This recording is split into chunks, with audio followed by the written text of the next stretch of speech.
कुछ दिन पहले छत्तीसगढ़ के कांकेर डिस्ट्रिक्ट से एक बहुत दुखद खबर आई। एक फीमेल स्लॉथ बियर ने खेतों में काम कर रहे 3 लोगों पर अटैक कर दिया। इस अटैक में 2 भाई बहन की जान चली गई, जबकि उन्हीं की एक और बहन गंभीर रूप से घायल है। लेकिन इस इंसिडेंट में एक और ट्रेजेडी थी। जिस फीमेल स्लॉथ बियर ने अटैक किया, उसने भी कुछ घंटों बाद दम तोड़ दिया।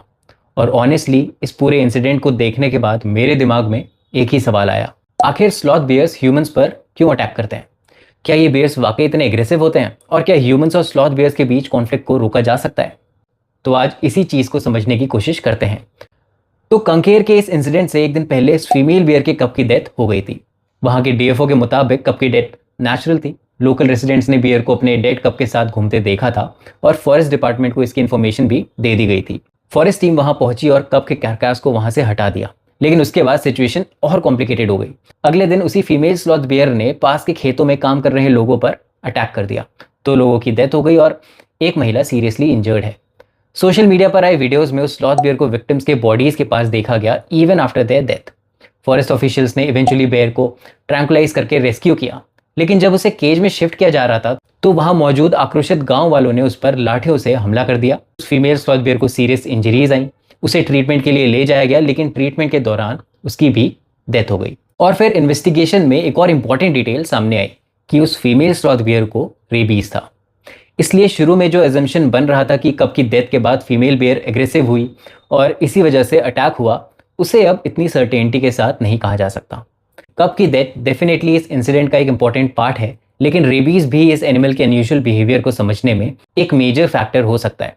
और यहीं से एक बहुत इंपॉर्टेंट डिस्टिंक्शन समझना जरूरी है। कंकेर वाले इंसिडेंट को हम नॉर्मल स्लॉथ बियर बिहेवियर का एग्जाम्पल नहीं मान सकते।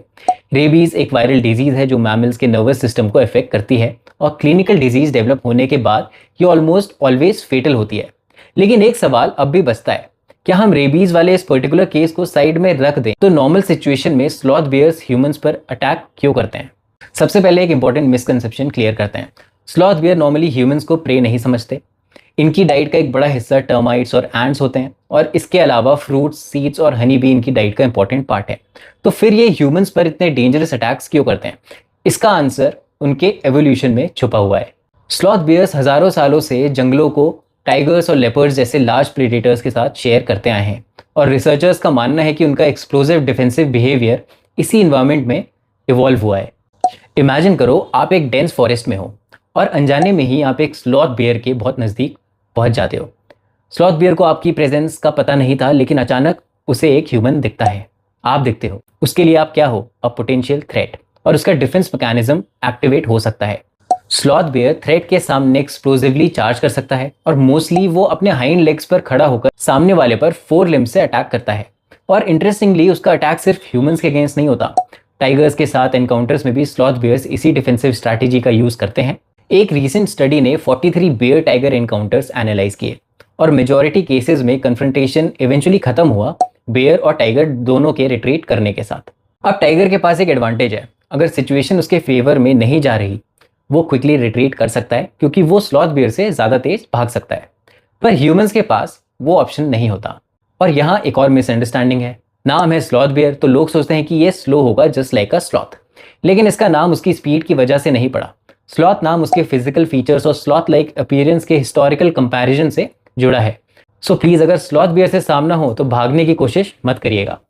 तो अगर स्लॉथ बियर का अटैक प्राइमरीली डिफेंसिव होता है, क्या हम एनकाउंटर्स को प्रिवेंट कर सकते हैं?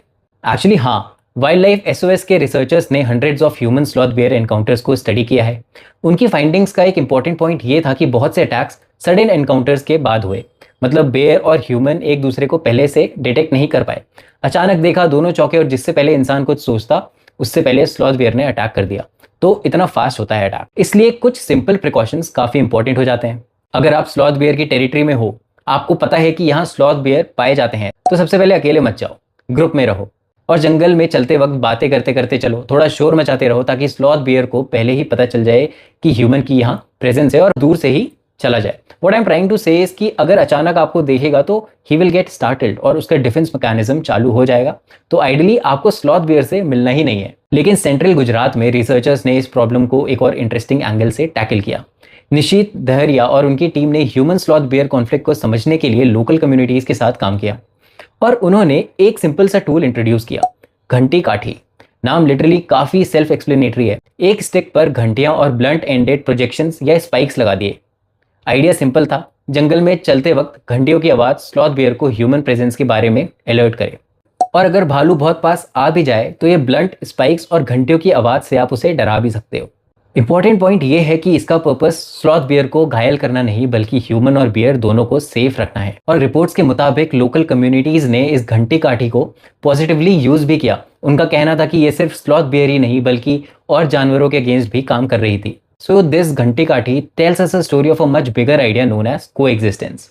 और यहाँ मुझे लगता है कि हम सबको स्लॉथ बियर के बारे में भी अपनी थिंकिंग थोड़ी चेंज करनी चाहिए, क्योंकि ये एनिमल डेंजरस हो सकते हैं, इस फैक्ट को इग्नोर नहीं किया जा सकता, लेकिन डेंजरस होना और नेचुरली ह्यूमंस का शिकार करना दो कंप्लीटली अलग चीजें हैं। स्लॉथ बियर्स ह्यूमंस को जनरली फूड के लिए हंट नहीं करते और इकोसिस्टम में इनका रोल भी इंपॉर्टेंट है। ये टर्माइट्स और एंट्स की पॉपुलेशंस को रेगुलेट करते हैं, फ्रूट्स खाकर सीड्स डिस्पर्स करते हैं, खाना ढूंढने के लिए जमीन खोदते हैं जो कि सॉइल एरेशन में हेल्प करता है, और इसी वजह से we consider them ecosystems engineer. लेकिन हैबिटेट लॉस और ह्यूमन वाइल्ड लाइफ कॉन्फ्लिक्ट की वजह से स्लॉथ बियर्स खुद भी वल्नरेबल हैं।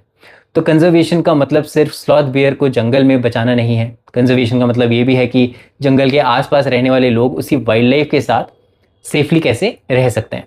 और शायद इसीलिए कांकेर की स्टोरी को सिर्फ एक स्लॉथ बियर ने 2 लोगों को मार दिया तक देखना बहुत ईजी है, लेकिन अगर हम थोड़ा पीछे हटकर देखें तो असली सवाल ये है कि ऐसी सिचुएशंस दोबारा ना आए, उसके लिए हम क्या कर सकते हैं। क्योंकि एक स्लॉथ बियर को मार देने से उस पर्टिकुलर इंसिडेंट का एंड हो जाता है, लेकिन उस प्रॉब्लम का नहीं।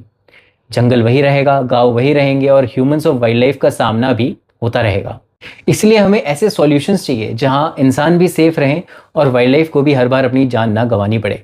और शायद इसीलिए घंटी काठी जैसे छोटे आइडियाज इतने इंपॉर्टेंट हो जाते हैं, क्योंकि कभी कभी कंजर्वेशन का सबसे बड़ा सोल्यूशन किसी जानवर को बचाने से पहले एक कॉन्फ्लिक्ट को होने से रोकना होता है।